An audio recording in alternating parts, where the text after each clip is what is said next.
from District 6. Excellent. Okay.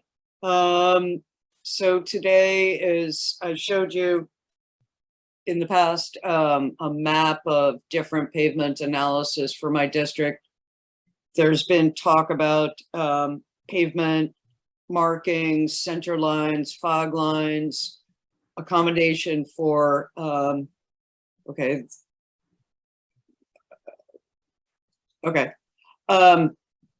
accommodation for people walking, basically making our streets safe for families to be able to walk their kids or kids to walk by themselves to the school bus stop. We've done a lot of really stellar work, and Public Works was commenting on it just yesterday on making safe routes to schools near the schools, but they haven't, no one has concentrated on the neighborhoods. So here's just a look at what it's like in the neighborhood. And I beg your pardon, President Goodnow, I neglected to set my timer. Here we go. Sorry. Okay, so this is Lafayette Street parallel to Lulu Haddon Park, looking north, and just there's a center line, but as you can see, no markings, nothing to make it clear where you can walk, where you can't. This is one of the first streets that started me going because I have a friend who lives 2 blocks past the top of that hill and she cannot walk to Lulu Haddon Park, which you see on the left-hand side. Next slide, please. Okay, so this is the gold standard of what a street should look like. This is Marine Drive post the water main replacement. They were able to finally get the final paving done. They promised us it would be smooth as a racetrack, and I think if you look at it, it's as smooth as a racetrack. The markings are perfect and clear. Everything is clear. Here's where you can walk, here's where you can't. Next slide, please.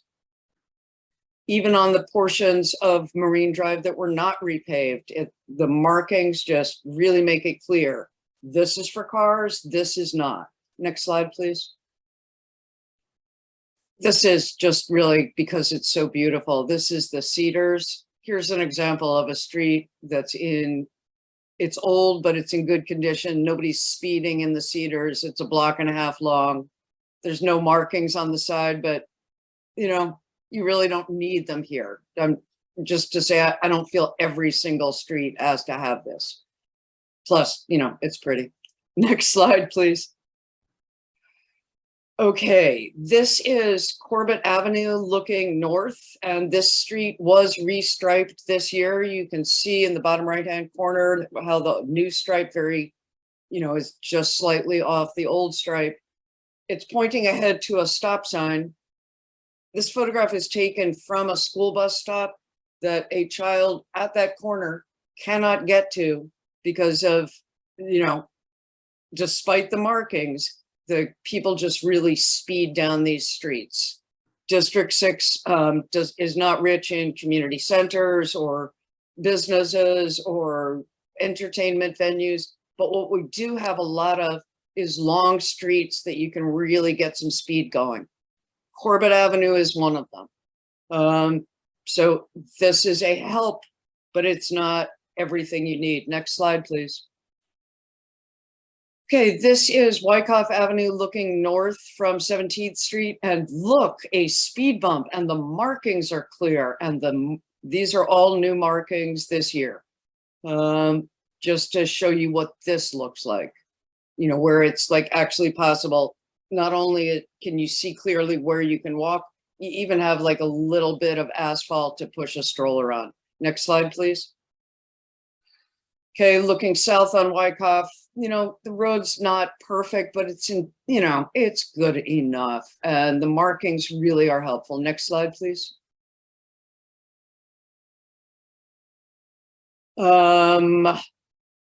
Okay, this is a mystery. Okay, this is out of order, and I frankly don't know exactly what I'm looking at. Callow Avenue, between 15th, looking north from 15th, you can, it's just, there's no markings, no center line, no nothing. This is a place where people really like to get up speed. Next slide, please.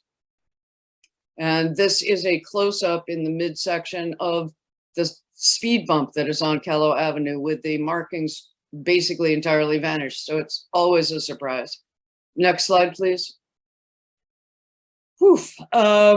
Okay, I've got 58 seconds. I'm zooming as fast as I can. And the crown jewel of places to speed in District 6, Snyder Avenue, looking north towards the water from 19th Street. This is not universally acknowledged, but pretty widely acknowledged as a place where there's a lot of speeding. You'll see there's a stop sign line, but no markings, no fog lines, no center markings, nowhere for people to go. These are all, I believe, 25-mile-an-hour zones. That's the theory. Next slide, please. And this is looking south on Snyder Avenue, just with a close-up of the, the reflective bumps. Next slide, please. Okay, this is the street that made me run for city council. This is 13th Street at Cambrian. Are you guys all familiar with this hill? It goes up and around to Kitsap Way. Cars come flying down that hill. Kids try to walk down that hill to their school bus stops. They jump in, right now, of course, no mud, but this is where they have to jump into the mud, dodge around these utility poles. I think we should be doing better by our kids. Next slide, please. High-lows. Look, a sidewalk. Next slide, please. Look, a sidewalk on both sides of the street. Okay. And in fact, despite the the crazing of the road surface, you can see that all the way down to Naval, you've got sidewalks on either side. It's delightful. Just to conclude that by saying, nope, you're letting me go over President Good now, but I won't go over long. Maintenance is not sexy. It's something I think we should indulge in nonetheless. Thank you. Thank you. I feel like I just got to see the slides from your family vacation. Okay, I'm sorry. Actually, you brought up I have a concern with the striping right in front of my house. I was out there with Public Works one day and realized you couldn't see the lines. District 4 Councilmember